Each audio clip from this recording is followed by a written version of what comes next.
Mercredi 31 mai à Jérusalem, la fête de la Visitation a été célébrée dans le lieu même où la Vierge Marie alla à la rencontre de sa cousine Élisabeth. Une procession à travers les rues de la vieille ville de Jérusalem, animée par des chants et des prières. C'est ainsi que la communauté chrétienne de la ville sainte a célébré la fin du mois de mai, traditionnellement dédié à la Vierge Marie. La revue Terre Sainte en pèlerinage pour faire connaître les lieux saints à l'occasion des 800 ans de la présence franciscaine en Terre Sainte. Ils ont des noms, des visages et des origines différentes, mais une expérience en commun, l'intuition de la vocation à être frère franciscain de la custolie de Terre Sainte. Pour les 50 ans de la fondation de leur mouvement, 700 membres brésiliens du renouveau charismatique catholique sont venus en pèlerinage dans les lieux saints avant de rencontrer le pape à Rome.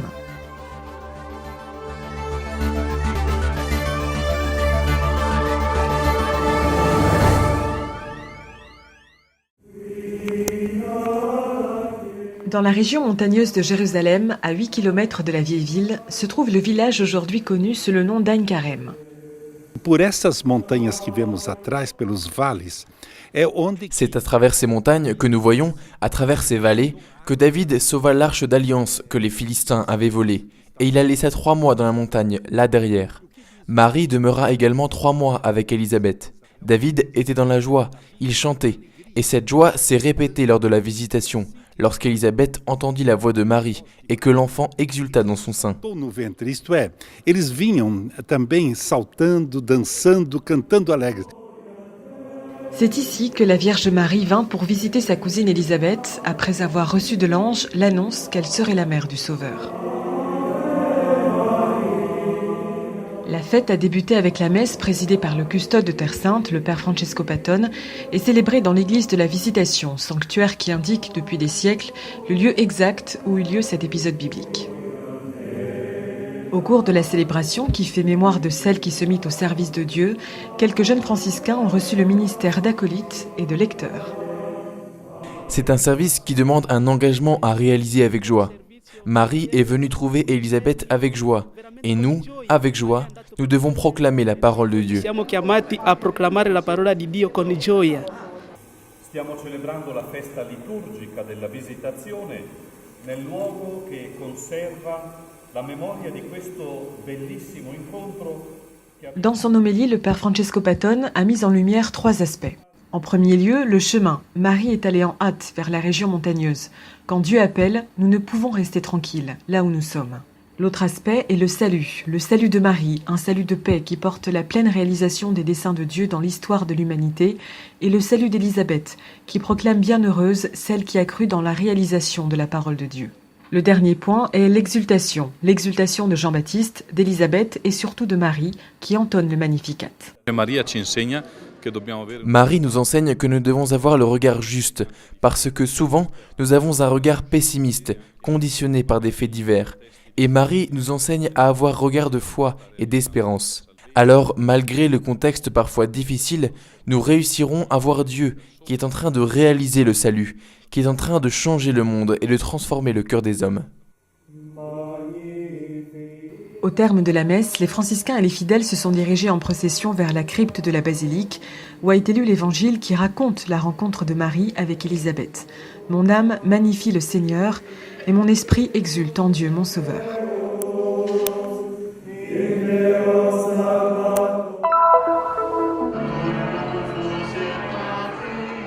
Une procession à travers les rues de la vieille ville de Jérusalem, animée par des chants et des prières.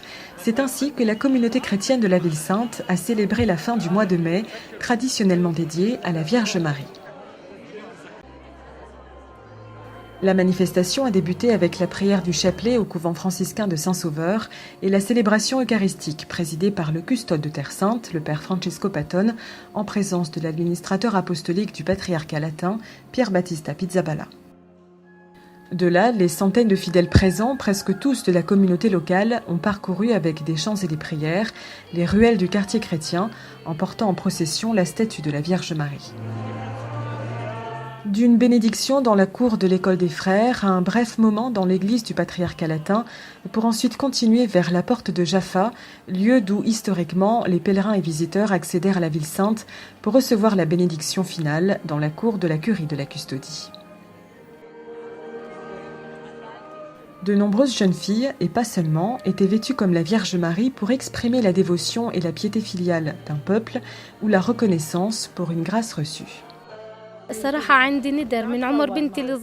J'ai fait un vœu quand j'avais l'âge de ma fille. J'ai cherché cet habit pendant 8 ans et je l'ai finalement trouvé. Quand j'ai été hospitalisée, ma mère me demanda de mettre cet habit et maintenant je le porte. Je demande à la Vierge Marie de nous protéger, de nous aider et de toujours le faire.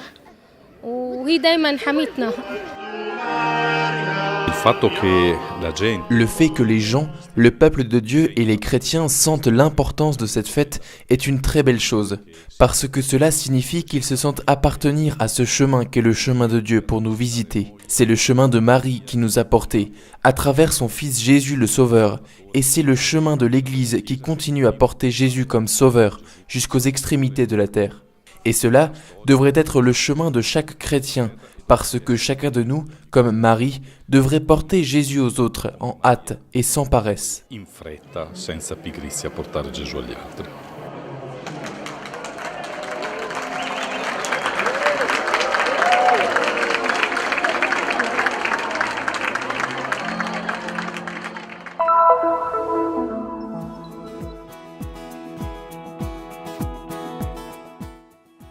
Le nombre de touristes en Israël augmente. Ils sont en effet 349 000 à avoir visité le pays en avril dernier, soit une augmentation de 38% par rapport à 2016. C'est le plus grand nombre de visiteurs jamais atteint en seulement un mois. De janvier à aujourd'hui, plus d'1 million de pèlerins sont venus en Terre Sainte. De très nombreux pèlerins viennent du monde entier. Nous les trouvons dans les sanctuaires d'Israël et de Palestine, ainsi que dans la basilique de la Nativité à Bethléem. L'objectif est le même pour tous les groupes, mais chacun, dans la forme, a sa particularité, comme ce groupe dont le voyage a été organisé par la revue Terre Sainte. Il s'agit de faire connaître Terre Sainte d'un point de vue spirituel et culturel, mais l'occasion est aussi celle de l'anniversaire de la présence franciscaine en Terre Sainte. C'est une occasion pour rassembler nos amis, nos bienfaiteurs de la Terre Sainte et de toute l'Italie, mais aussi les personnes désireuses de connaître la Terre Sainte.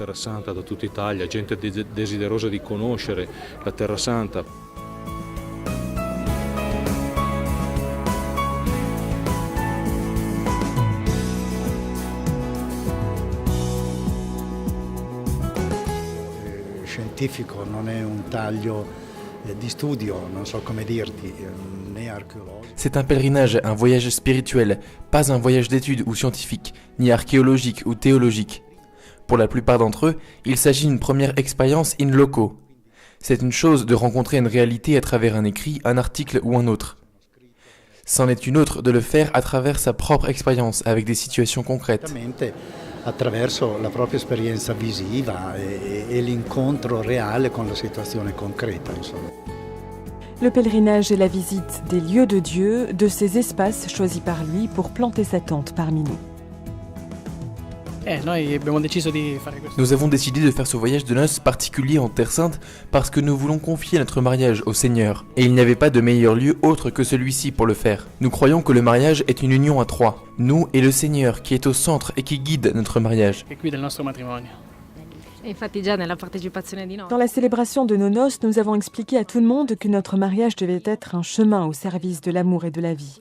Et où aller, sinon dans ce lieu où le Seigneur nous a montré comment être un don de vie et d'amour pour tous. Ce pèlerinage était une façon de remercier le Seigneur et de commencer notre vie ensemble, avec lui.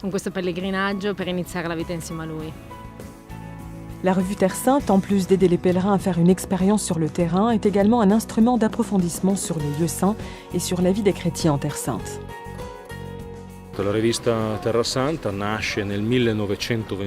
La revue Terre Sainte naît en 1921. C'est une revue très ancienne. Et tout de suite après sont nées les revues jumelles dans les autres langues européennes. C'est un instrument encore aujourd'hui très important, je dirais presque indispensable pour servir à l'animation des pèlerins et de tous ceux qui ont le désir de se faire proche des œuvres de la custodie de Terre Sainte. desiderio di rimanere vicino all'opera della Custodia di Terra Santa. Au cours d'une rencontre avec le père Francesco Patton, les pèlerins ont eu l'opportunité d'approfondir le sens du pèlerinage et des 800 ans de présence franciscaine en Terre Sainte. Un pèlerinage est un moment lumineux dans la vie de chacun, affirmait le custode, qui lance une invitation. Venez, afin de renouveler votre foi, parce qu'ici se trouve la source de notre expérience de foi.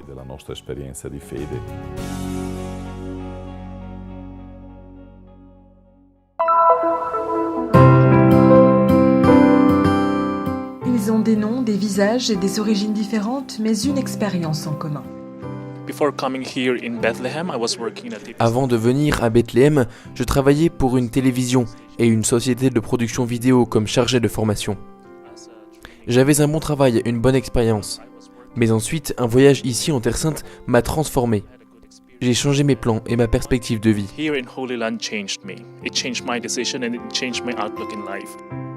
Ma vocation est née quand j'étais petit, lorsque j'étais enfant de cœur dans ma communauté. Puis, en connaissant les frères et la custodie de Terre Sainte, j'ai eu le désir de venir en Terre Sainte pour offrir mon aide aux nécessités de la custodie. Ma vocation est née il y a 4 ans, durant la marche franciscaine. C'est là que j'ai découvert que la vie des frères et sœurs n'est pas seulement faite de prières, mais qu'elle consiste aussi à vivre une joie intérieure, même si on ne la possède pas. Ils n'ont pas de voiture, ils ne sont pas mariés et n'ont pas d'enfants, mais tu les vois heureux, danser et chanter.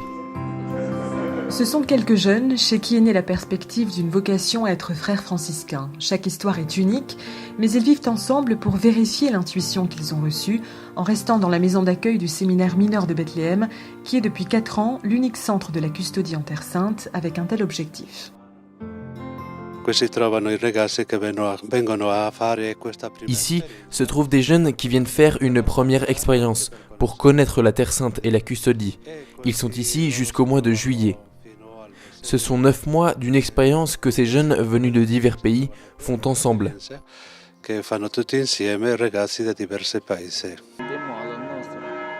Palestine, Philippines, Corée, Inde et divers pays d'Amérique latine, les aspirants proviennent d'au moins 7 pays différents. Au début, la question de la langue était une barrière parce que nous n'en avions aucune en commun.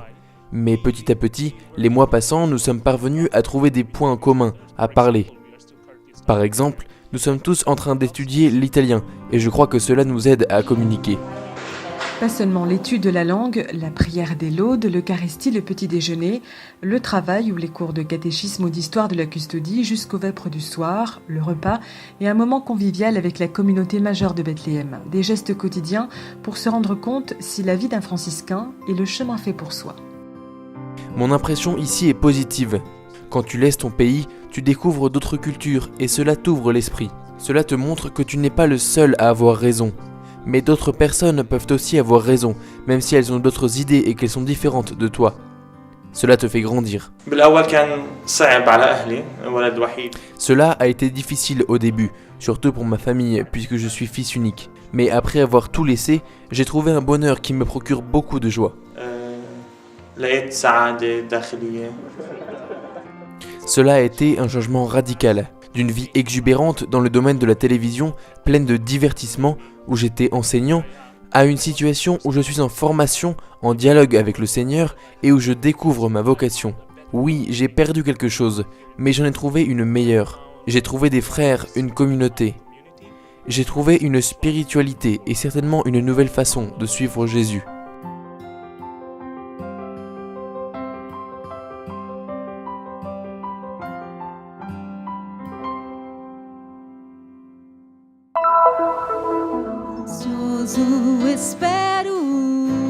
En 1967, Dieu lui-même a répandu sur le monde entier un courant de grâce dans l'Église et par l'Église, comme l'a affirmé le pape François, se référant au renouveau charismatique catholique. Il y a 50 ans, en effet, naissait le RCC.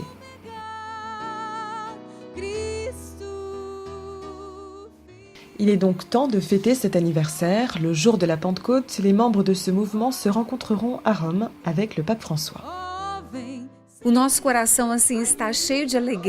Notre cœur est rempli de joie, d'attente, d'espérance, parce que nous croyons que le Seigneur nous parlera à travers notre cher Pape François.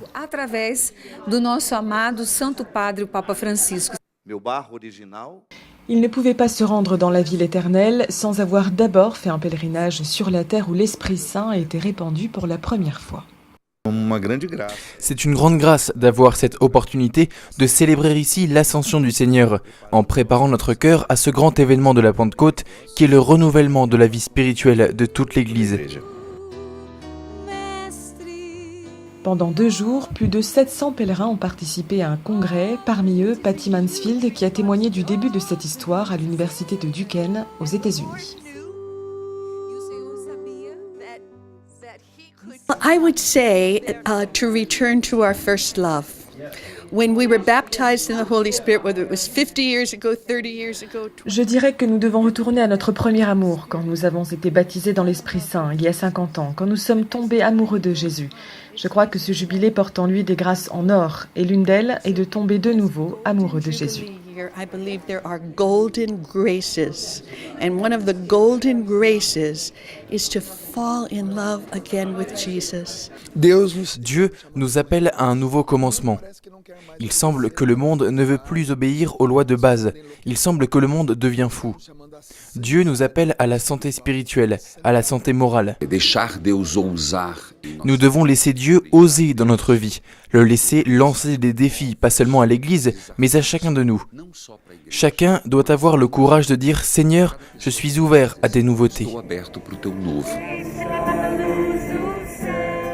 Un des moments les plus significatifs a certainement été la procession de samedi soir. Bougie à la main, le groupe est sorti de l'Institut pontifical Notre-Dame où se tenait la rencontre et passant à travers la vieille ville de Jérusalem est parvenu à Gethsémani.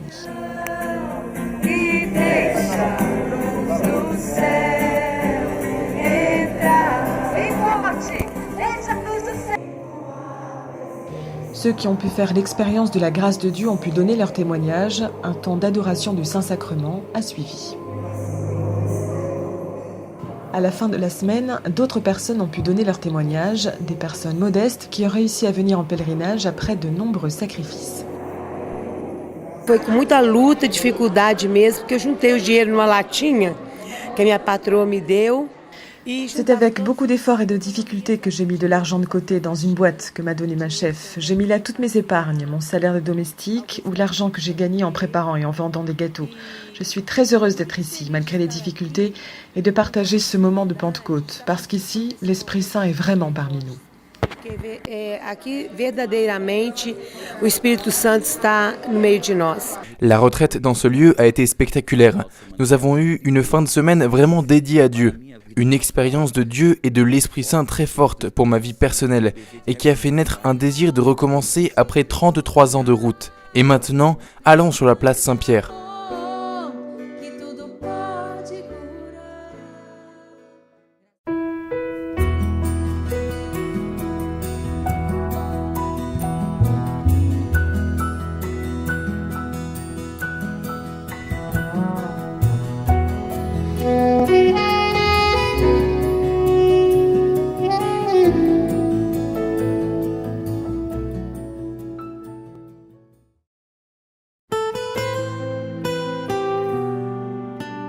La mission du Christian Media Center est d'apporter au monde le message de la Terre Sainte, la terre du 5e évangile.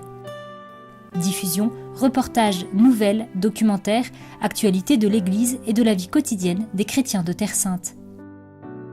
Vous pouvez nous aider dans cette mission afin que soit connu et répandu le message de la Terre Sainte.